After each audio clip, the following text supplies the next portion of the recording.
I hear sleigh bells ringing, but I haven't heard a word from you in years.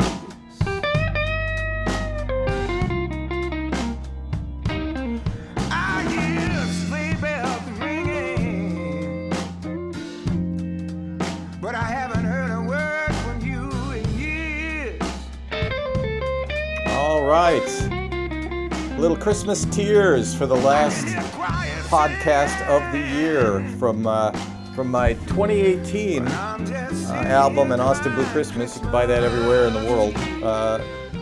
Or you can come to my show, my last show also this Saturday. If you're in Austin, Texas, you can buy it there as well. Buy it. Oh, look at that. You've got one too. I do. Oh, man. That's Malford Milligan, by the way, singing Freddie King's Christmas Tears.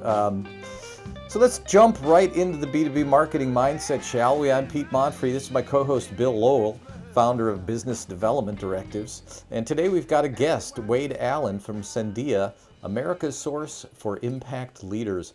So today we're going to be talking about the impact of TLC on marketing and sales. That's talent, leadership, and culture, not to be confused with TCB, taking care of business, or tender loving care, which we hopefully will deliver that as well. But before we get started, I wanted to tell you there's a lot more valuable content at b2bmarketingmindset.com, and you can subscribe there to get special content you're not going to find anywhere else. Plus, you get to see us, our beautiful faces. You don't get to see that on Spotify. But you can also subscribe on the audio version of the podcast everywhere fine podcasts are consumed. We put those comments in the links. Try to make that, we put those links in the comments, I should say, and also comments in the links. And every Thursday, we put out a new episode live at 11 a.m. Central on LinkedIn, Facebook, Twitter, YouTube. You can follow us so many places, it's bewildering. Welcome, gentlemen. Wade, it's good to see you. Thank you. My good Appreciate friend, the Wade. opportunity to talk to you. I've known both of you gentlemen for many, many years, so it's really, really fun to have you together. So why don't we start by having Wade tell us a little bit about himself and kind of the problems you solve and for whom, and we'll jump right in. Great. Okay. Well, my current company is we've in our 30th year now. We literally just finished our 29th year. I've always been a person that solved problems and created new things, whether it was in small, medium, or large businesses where I was actually had a career. I mean, my whole career was startups, turnarounds, and high growth companies. And so I got challenged to look at and change the executive search business because, people get frustrated with it. And so that's what I did. I said, okay, literally after a couple of years of people asking me to do it and me saying that'll never happen, I said, okay, well, here's what I do different based on the fact that, I've been, the top executive, based on the fact I've hired hundreds of people. Here are the things that are missing. And literally that's what we put into place, a process that really, it's a proprietary process that's different, that comes from the mindset of the CEO and solves the problems up front that usually come out at the very end, if they even come out at all, before you hire the person. Absolutely, and really, so in the business of recruiting, and but that's not really telling the whole story. I mean, you have an emphasis on culture, on leadership, and that's really what we're going to be talking today. But you've got a process that you developed called the let's see if I got this right. We'll put your name up on the screen too. I was so enraptured by what you were saying, I forgot to put your name up on the screen. But let's move on. 3D analysis process. Tell me a little bit about that. Yeah, I mean, what it really gets down to, there are certain things that, again, thinking from the mindset of top management that they really need to accomplish for the person.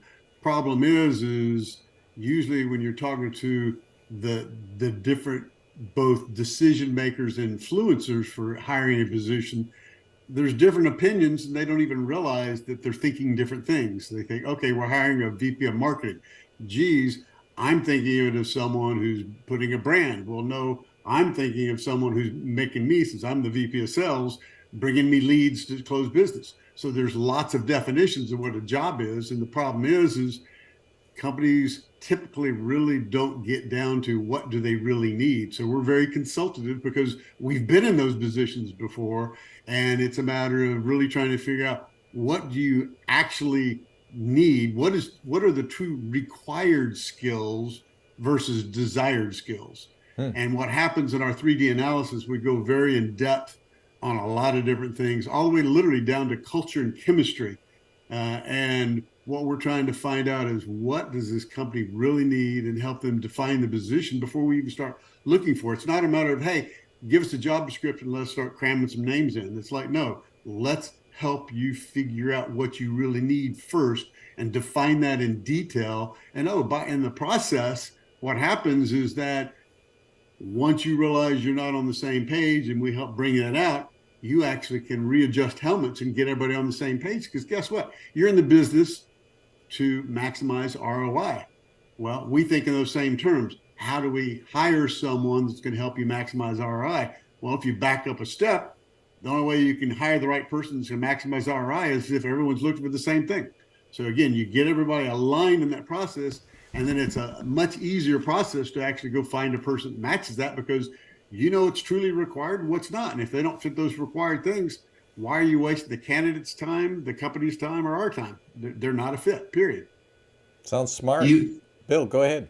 I was just going to ask, in the early goings of this way, did you ever get any resistance from people? Because, it's one thing for an organization to say this is the kind of sales and marketing person we might need, but it's another thing for somebody to come in and say, we're going to actually dig deeper, and you may not know exactly all that you're going to be looking for. We're going to put it all together. So I'm curious about that. No, I mean, yes, you do have to be careful how you present that. There's no question about it. And guess what? And the real answer is yes, they know more than we do, because it's their company. They know what they need.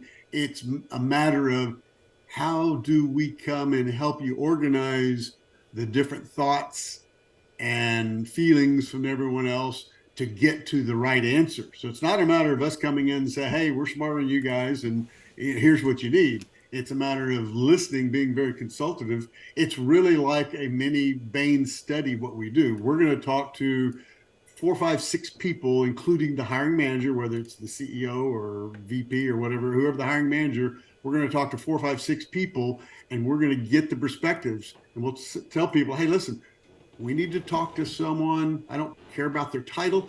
I want to talk to people who have a keen understanding of what it takes to be successful in this position, in this company. So getting back to VP of marketing, a generic job description of VP of marketing means nothing. A job description from their industry for a VP of marketing means nothing. I want to know what it takes to be successful in this company. And if that person is the receptionist that knows that answer, that's who I want to talk to. I don't care what their title is. I don't care if they're in their organization, above it, below it. It's who's going to help us understand, and literally us, because that's what it is. We're part of your team. How do we come in and help draw down and get to that? So we'll put together about a 25-page analysis, and we'll walk through it with the hiring manager and make sure that we're focused on the right thing. Because at that point in time, everyone's signing off on this is the absolutely correct thing we need to do. And then it's a matter of process of it. To me, having a technical background in my original part of my career, it's like, hey, if there's a bar, anything below the bar is not a fit. And that's just the way I think in simplistic terms. And I've used that, as an executive. Hey, if you got a bar, anything below it is not a fit. So that's the way we work. Bill, it's a great question, because I'm thinking to myself, we face almost that same thing where the client says, hey, I'm pretty certain I need this. It's like going to the doctor and saying, hey, doc, man, I got a killer headache. I need you to amputate my arm. I already know what to do, and I just need you to amputate that. What are you asking me questions for? Just get the saw. Get the saw, buddy. What am I paying you for? And so, I think that has to be finessed a little bit, but you're absolutely right. There's so many different definitions of marketing. And this may be one reason why the average tenure of a CMO is anywhere between 12 and 18 months, depending on which study you look at. It is a crazy, crazy business to be in. Well, one of the things that we do, because of that tenure is expensive. Whether you're using recruiting services or not, that tenure is expensive if it's short. And part of our process is understanding, like I said earlier, fit to culture and chemistry, but it's also fit to understanding of where do you as a candidate want to be in the next couple of years, and company, as we're talking to you, part of that 3D analysis, where can this position go in the next 2, 3, 4, 5, 6 years? What's the growth opportunities? And again, if those don't align, I don't care if they're the best candidate in the world for the next 12, 18 months. If they're going to be gone after that, that's not worth the hire. And we have people we've placed, like I said, we've been in business for 29 plus years. We have people we placed who've been in their companies that we put them into 5, 10, 15, 20 years because we've put them into an organization where they fit all the way down to culture and chemistry, and there are the career opportunities that they want to grow along the way. So they're going to last longer. I think that's fantastic, and I think it's missing in a lot of situations. So, and one thing we talked about is this idea of TLC, talent, leadership, and culture. And so you have an entire. Tell me what that. It's not just 3 words, right? I mean, it's a philosophy. It's your focus. Yes. Yeah. Is there a book? Yeah. I can't remember. Is there a book? Is there going to be a well, book? we're talking about putting out a book. We have not yet. All right. We've talked about that and stuff. We've been asked that before and stuff. So it's something that needs to be done. There's no question about it. TLC. As you mentioned earlier, the tender loving care. Yes, we do a lot of that. But TLC to us is that talent, leadership, and culture. And as you move up in a company, from an individual contributor, not that those aren't important there, but as you move up, those become more and more critical, and that fit to the culture becomes an exponential thing because you're trying to lead a team of people to do more than what they think they can do. A lot of people, in my viewpoint, have more talent than what they're doing, but somewhere along the line in their career, they raise their hand to input something and their boss whack-a-mole them. And at some point in time, after you've been whack-a-moled once or twice, you kind of go, I'm not going to volunteer my information anymore. I guess I'm at the position I need to be at, and I'm going to keep my mouth shut. And what's fun is when you unlock that potential in people, how far they can grow. The whack-a-mole thing is something I see over and over again, and that's a culture not conducive to sharing information and being the best that it can be. It's an ego-driven culture. Again, Bill and I are consultants, we see this all of the time. Now, it's very hard to whack our moles. Let's just put it that way. We're not employees. I get mine removed, Do you? That's right. But I think that's just crisis. That's dealing with crisis, isn't it, Pete? All the time, moving from one crisis to another. Absolutely. And I think a lot of that has to do with, not having a plan in place, not even understanding your culture. Now, Bill, I know that you work a lot in this leadership culture area, right? I do. And training, and you guys are pretty well aligned. So, be great for you to follow up with each other after the program. But what are some of your thoughts on this when it comes? I'm going to steer it towards sales and marketing. That's kind of our thing. Yeah, I understand. But talent, leadership, culture. Yeah. Any thoughts on that, Bill? Oh, you're asking me? Okay. Yeah, I'm putting you on the spot. That's beautiful.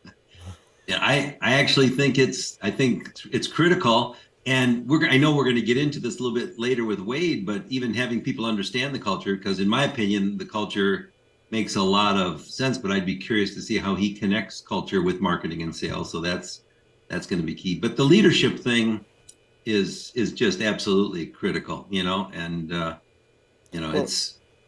I think a lot of people assume that it's sort of a natural, is this guy a leader or not? Right. Or they talk a lot about culture, but nobody's bothered to define what that means. Yes. Do you help companies with those specific things where you're saying, hey, we see the nuggets of culture here, but they're not defined? Of course. Does that go out? Is that outside of Wade's purview, or do you get involved on that level of consulting where it really goes beyond recruiting? I'm not sure about that. Yeah, we do not have an arm that goes out and helps people redefine their culture. Again, we've been asked for that. Our 3D analysis, we've been asked multiple times of, hey, can you do that 3D analysis on our company? And, you know what, it could be modified with a lot of work. I understand where they're coming from, but well, for example, KPMG out of New York, we placed a person there, and they wrote us a reference letter years ago that said, "Listen, your 3D analysis was worth every penny we paid for the search, even if you didn't place someone, because you gave us an understanding of our company we didn't have before." So that's how valuable, and that's literally the way we look at it. It is a very critical piece that most of our clients references. Hey, this is a key piece of the equation because it is helping, kind of like what I was talking about earlier, helping them, define what they really need versus what they think they need. So Right. yes, we're playing a little bit in that game of helping them define that, but at the same time, it's not a matter of how can we go out and rebuild your culture, change your culture and stuff. Right. If there's some issues, there's no ifs ands about. We're going to talk to them about it because we're going to go through that final analysis. Our 3D analysis that we actually write up and stuff, we're going to go through that with the decision maker. So if there are key things, we're going to talk about, hey, there's some real disconnects, but it's not a matter of we're going to go out there and say, hey, let's consultatively over the next 6 months help reset your culture. But that's a really good question, Pete, because I think one of the questions, wait, so maybe you're not helping them do that, but what about if a company, or either if you find the need for leadership, or if they come to you directly and say, we're lacking leadership in the sales management area, or whatever the case is. I mean, is that part of that recruitment or selection process that you can go in and bring in somebody to solve that issue for them, Yeah, we could do that, but I mean, part of the other piece of that equation, kind of a different angle, is there are times we brought in to hire a particular position, and after working with them, again, because we've been in their positions, not a matter of we've been recruiting our whole life, we've been executives in industries, multiple industries, we can say, hey, listen, what we're hearing, it sounds like you actually need this position instead of the one you're talking about, or modification on what you're looking for. It sounds like you really need something different, and it sounds like you're getting the cart before the horse. And we're not afraid to say that, even if it means, yeah, we're not going to do a search at this moment. It's like, great. Our job, in our opinion, is to help the company, maximize their ROI, help them get, grow. We don't grow by just cramming someone in there that's not going to help them, where they need today. Will you be blunt with the client too? So let's say that you go through your analysis and you actually find out that the person retaining you, or the president, is actually the problem, so we have found the problem, and it is us, so, and then what would you do with that? Because that's something that I know Pete and I kind of run into at times too, where it's like, it's the problem isn't lower down, it's higher up. Yeah, no, I mean, it is, again, we're very, very consultative. Again, that's a huge difference with us. Again, it's not a consultative, and then we start a consultant assignment. We're very consultative and stuff, is like, hey, here are the issues. You're not going to be able to either hire the person you want or be able to retain the person you want because of these issues. And, hey, what do we need to do about it? So it sounds like you're it's just as part of the process. They may not have a clear part of a picture of their culture, for example, or even their leadership needs, but you're helping them kind of define what's there.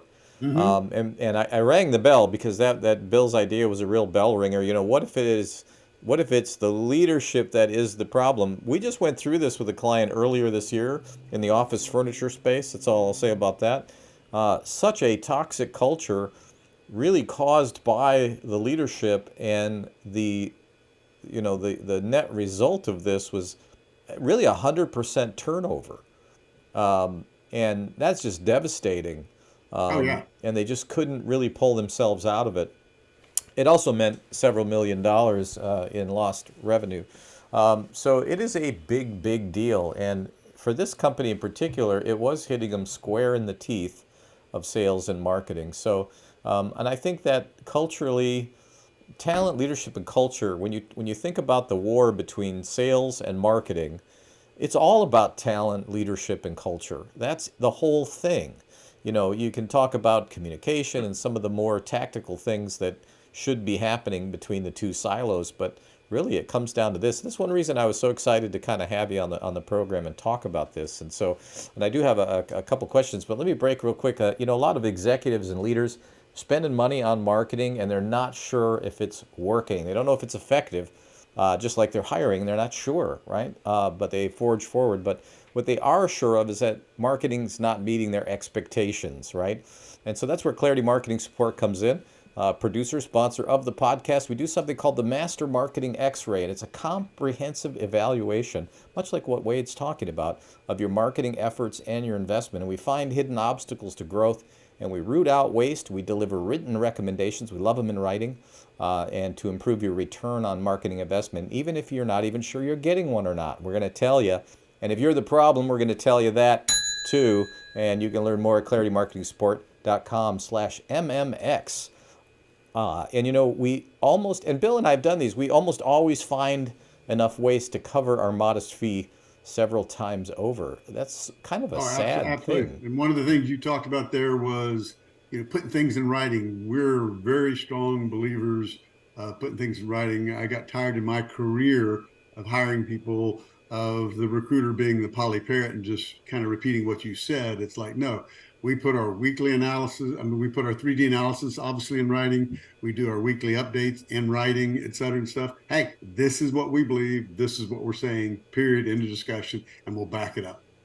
And I'm not sure where that fell out of favor. I do know consultants that are sort of like, hey, look, I'm going to give you my verbal recommendations. If you want them in writing, bring someone to take notes. I do kind of like it. But I tend to think in writing, so that kind of works out good for me. So, and I think for the clients, it becomes your recommendations become a reference, really. I mean, again, Absolutely. Our job is to try to bring as much value as humanly possible. We can't stay in business if we don't. So your blueprint is also it's kind of like an audit. So like even if there's somebody that's listening that's out there and they want to know just how effective they are, or could they be doing something and tweaking, your blueprint is going to identify that for them, or at least confirm some of the things that they're doing right or wrong. Right. The X-ray is actually part of the blueprint, two different services, but the blueprint is a marketing plan. It includes the audit, the X-ray, and all that. But you can also just bring us in to figure out what is going on. And when it comes to talent, leadership, and culture, you can bring in Wade. So we'll stop the commercial for now and move on. Too bad, darn. I know, it's so much fun. Yeah. We should have a podcast sometime just to talk about you, Pete. We should. I love talking about myself. That's what I'd like to do. It's time to hire Pete. Come on. Well, give me a little while. Talent versus training versus experience. I wanted to ask about this because this is something that I see that's sort of a belief system of people when it comes to all kinds of anything that falls in the creative zone, or even I think almost any position in the company can fall to this idea that you have to have some innate talent. I mean, so how much is talent? How much is training? How much is experience? Good. It's a great question. It really is. And thank you. Just even from your comments, we can talk to 100 different people and get 100 different opinions and stuff. But, to me, the way we define talent is a natural ability to perform, specific tasks with, skill. It's combining an inherent gifts, the abilities that you were just talking about, and refining those abilities. And, what that does as you refine those, again, the thing you're talking about, like experience, et cetera, you're starting to consistently hit a high level of excellence. It's a mastery beyond what you would call the ordinary.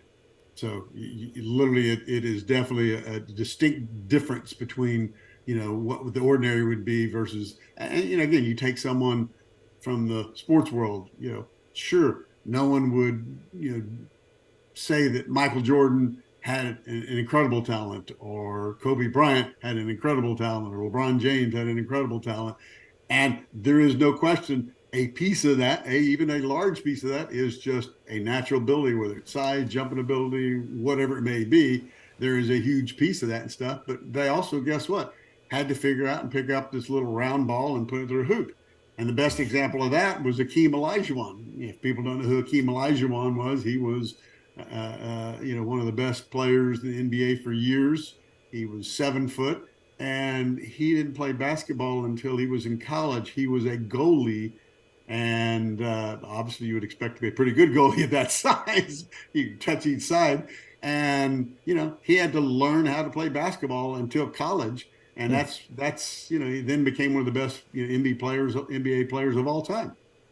So it isn't necessarily verses then, is it? It's sort of like one leads to another, leads to another. I'm a guitar player. That's something that I love. At I'm 44 make that years. comment there too. Well, yeah, and people are always thinking it's just about talent. And I always think to myself, you don't know about the times when I was a teenager down in the basement dropping a needle on an album for 2 seconds, backing it up to the same 2 seconds, same 2 seconds, same 2 seconds, until my parents threw me out of the house because they were like, I can't hear that again. Talent? I don't know. I mean, doggedness, and then of course playing thousands of gigs, right? Experience.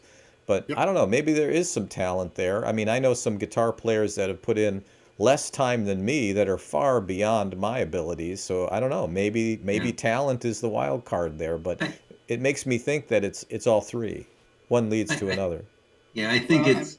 Go ahead, Wade. I'm no, sorry. no, please go ahead. Bill. No, I mean, it's almost like the leadership model where it's like you might have somebody that is born with good leadership skills, but then there's other people that emerge and they develop. And then there's other leaders that just, it might be a situational thing where it's like, hey, we needed somebody with an engineering background and this person stepped up, or we needed somebody with some marketing talent to help us with innovation. I mean, so there's all types of different leaders, and I think all of that applies, I think, to this same thing that you're referring to, Pete. I mean, I think some of it people are born with, but some of it's part of training, and I think some of it is people just know when to step up. I mean, you've talked about this, Pete, when you go to some of your concerts and you don't even practice, you just start playing and it's like magic. And so, I mean, I think it's the same kind of analogy. Yeah, we're not into rehearsal very much because it doesn't pay anything to rehearse. In fact, the opening song there, that was not rehearsed. We did a little bit. We learned the songs one day in the studio, and then the next day we recorded them. So we did the whole album that way in 2 days. And so lots of talent there, a lot of talented people. But I also think I was a teacher for a long time, and I also think that someone can believe they have no talent, but they can be taught, Right. and so, but then I think that the training, the teaching, the learning leads to maybe developing latent talents. And so I think I think that's just a real interesting intersection that we could probably talk about for a couple of hours. Yeah, I totally agree with that. That could be a whole And fun topic just in itself. Bill's a And long a time leader, teacher. a leader, I know leaders that have done a phenomenal job. They didn't want to be the leader. Hmm. They're real introverted and stuff, but it does take, again, whether you have the quote, the natural talent, experience or not, it does take what is that person's drive and determination to make things happen. Because that leader that I was talking about didn't want to be leader long term, but was a phenomenal leader. Everyone got praised. But at the end of the day, he was exhausted and stuff because that wasn't his forte. And yet he could do it because he was determined to help the company because they were in a bad spot. Great. It doesn't mean you can't perform some of these at times, but it may not be necessarily what you want to do. Right. Yeah, boy, I can really relate to that. This last show that I'm doing, I mean, the general idea is that I'm quitting music. Now, I'm actually not quitting music. I'm quitting being a leader because I've in order to manifest what I wanted to do musically or in business or just about in anything, it's not that I want to be the leader or I need to be the leader. It's because nobody else will do it. You And stepped so up. You emerged. you step up. I Yep. really think that's interesting. This podcast. I mean, it's just something that somebody has to step up, and I think I'm lucky that way actually, that I'm able to Wow. do that. And but I want to be clear. I don't really want to be. No, it's a lot of work in that. But And actually It is. I am writing a book and I'm almost done with it. It's called Everything I Learned About Leadership. I learned leading a band. And so That's hopefully going to be a great book. you know, what's funny? I'm stalled on the last part where it's about the author. I'm like, Oh, I'll take care that's, of that for you. I've written the whole thing. I Let don't me, know. you give that assignment to me. I'll take care of that for Okay, good. Well, that's done. Done. I'll give that to you. Delegate. That's a good you. sign of a It's your leader. Christmas present. I'm happy to do that. Isn't that funny I'm though? happy to do I'm it. not even You know, kidding. I don't mean to interrupt, but I was really curious just if Wade could give us a few examples, and he can do the leadership thing or the culture, but it's like for our listeners out there, I think some of them are knowing like how do you look for a candidate in marketing or sales and try to assess that cultural piece of that candidate. I mean, I'm really curious on how would you go about doing that, or if you don't like the cultural part, take the No, no, leadership. But it that's doesn't that. matter because it's the same thing. So I will back up a step because it literally starts in that 3D analysis. So in the 3D analysis, we're constantly told by both our clients when we're building the 3D analysis and we're doing the personal interviews, as well as what we call prospects, because they're not a candidate until we actually present them. So the Right. prospective candidates, um, we're constantly told almost, not every one of them, but we're constantly told, I've never been asked that question before. And our answer is great because we're not trying to do it like everyone else. But you go back to that 3D analysis, we're trying again, whether it's leadership, talent, culture, whatever it be, sales, marketing, and stuff. We're trying to understand what is it that they're really looking for. Again, getting to the culture. How do y'all really work? Are y'all individual contributors that just all you need is numbers? I mean, we're trying to understand what it is, and then what we're doing when we're talking to prospective, candidates, prospects, we're literally asking them, how do they work? How do they function best? What are the environments they've been in, and what we're helping analyze, and where were they most successful and why? And luckily, I have an ability, and this is one of the reasons that when I asked the person, the final person that drew the last straw, because over about a 3-year period of time, people kept telling me I ought to be a recruiter, and I kept saying no, no, no. I said, this person I had a whole lot of respect for, and I said, okay, help me understand why.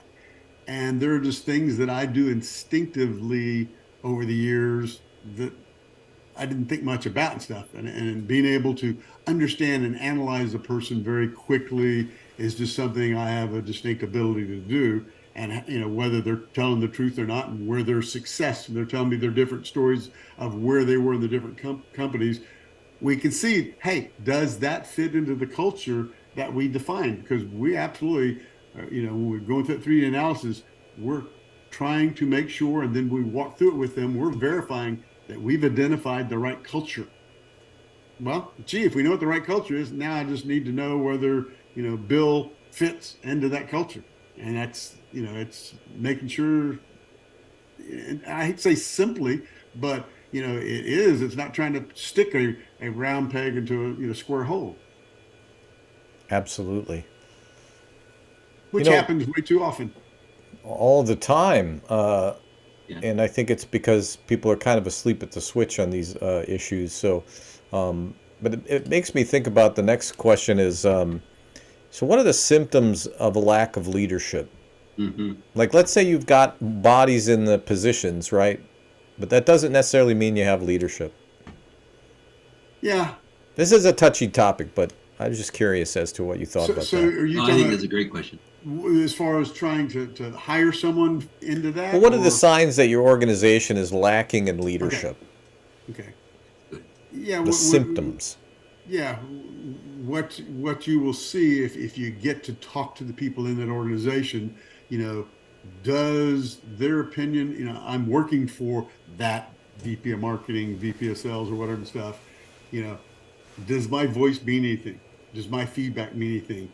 Am I just literally being told what to do instead of, is this person helping me grow? Is this person allowing me to fail? Because too often you can get into an organization where, hey, I'm the VP. you're not. I'm the one that's smart, and that's why they put me in this position. This is the way you need to do it. This is how you need to talk. This is, again, part of that's good that they're helping, sharing what they do, but there's a difference between that and, talking down because you don't know, so you need to do it my way and stuff. Because you may find out that, some of your team has some expertises that are different from yours that may be just as effective or more than effective.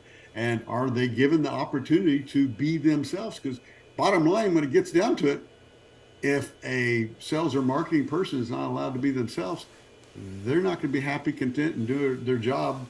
Again, we'll get back to that word ROI, maximize their ROI. They're not going to be able to do it because they're frustrated. So frustration, turnover, internal And squabbles. and that's part of the reason why we recruit down to the culture. Because if you hire the wrong person that doesn't fit the culture, some of your top players that you have absolutely can't afford to lose may walk because at some point in time they're kind of going, I can't put up with this person anymore. I'm gone. I wasn't listening to recruiters and never had intent to ever leave this company, but I can't put up with this any longer. I'm out.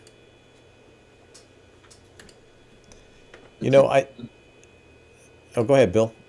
No, I was just going to say that was a good question because I think your idea on symptoms or how does somebody recognize that? I think some of our listeners want to know that. How do we do that, and how do we know if we're going to be a good match, or how do we know what we're looking for when we're hiring somebody? So I'm glad you asked that question. Yeah, well, even talking to the manager, I think part of that is how what are they doing with the people under them? Are they grooming them? Are they teaching them? Are they growing them? Getting the words, literally directly asking questions to them. What are you literally doing to help your team grow, even if it's grow to your level and beyond? I mean, the old adage of you ought to hire people smarter than you are. Are they doing that? Are they literally trying to hire people that aren't as smart so that they can keep their position? Yeah. Yeah, and I think that's where this idea of servant leadership comes in. I think I consider myself a servant leader, but I don't think I always was, right? I think I learned this very much the hard way. And Bill was there when I was learning it, actually, and we had almost a staff mutiny at the agency back then in the 90s. But I listened and I changed. But it took some people to help me, actually. It took people like Wade to come in and say, in my case, it was actually Bob Cooper, who's actually my uncle. But he's a recruiter, right? And he understood this cultural fit, and he also was not hesitant to tell me that I was the problem, right? And so I think that's just really crucial. And we've got about just a few more minutes here, and we'll go to our final thoughts. But so at the end of the day, the biggest symptom to me, and this is the last question for today before we go into our final thoughts, how does culture impact growth? Because I think that's the biggest symptom, isn't it?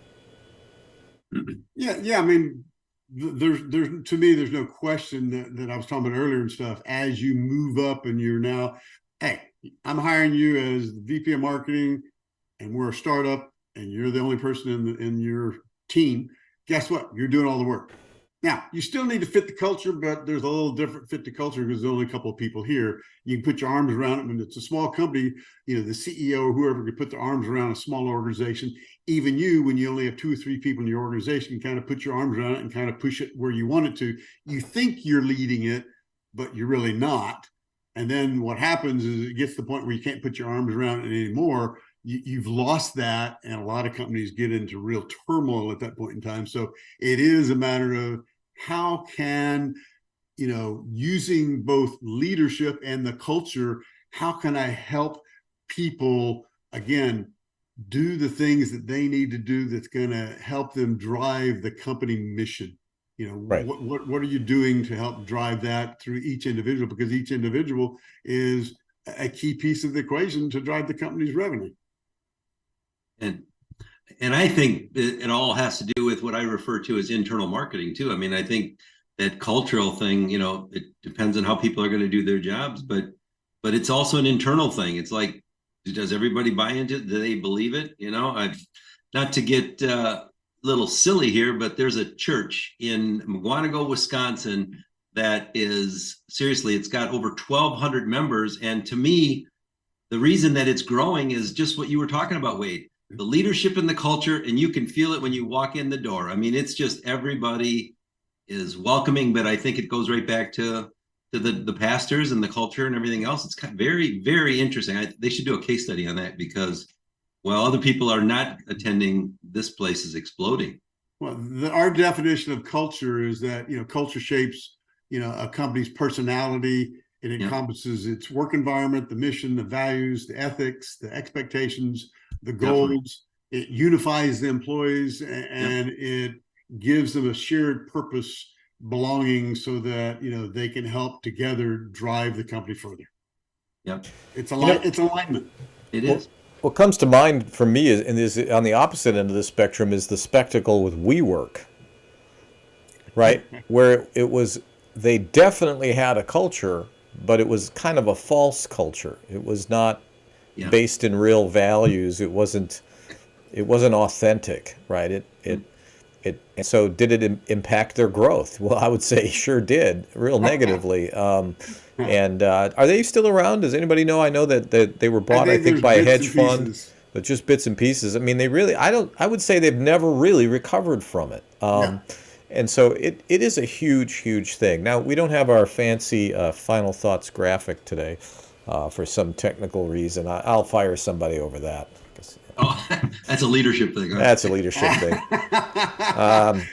But, let's go around the table, final thoughts, and let's start with our guest, Wade. Any final thoughts on the topic? Yeah, no, I mean, there's no question that, sales and marketing are key pieces of a company, and you need to make sure when you're looking for one that, that they actually fit the culture and provide the right type of talent and leadership that you really need versus what you think you need. Because again, any position, but again, talking about sales and marketing, it's a matter of, hey, what do you really need versus what you think, and that takes time to back up.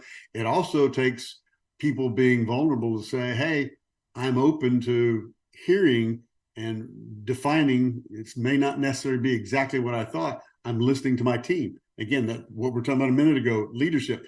Is your team providing value in there, or are you just telling everybody what to do? Right. Are you infallible? Bill, exactly. Final thought.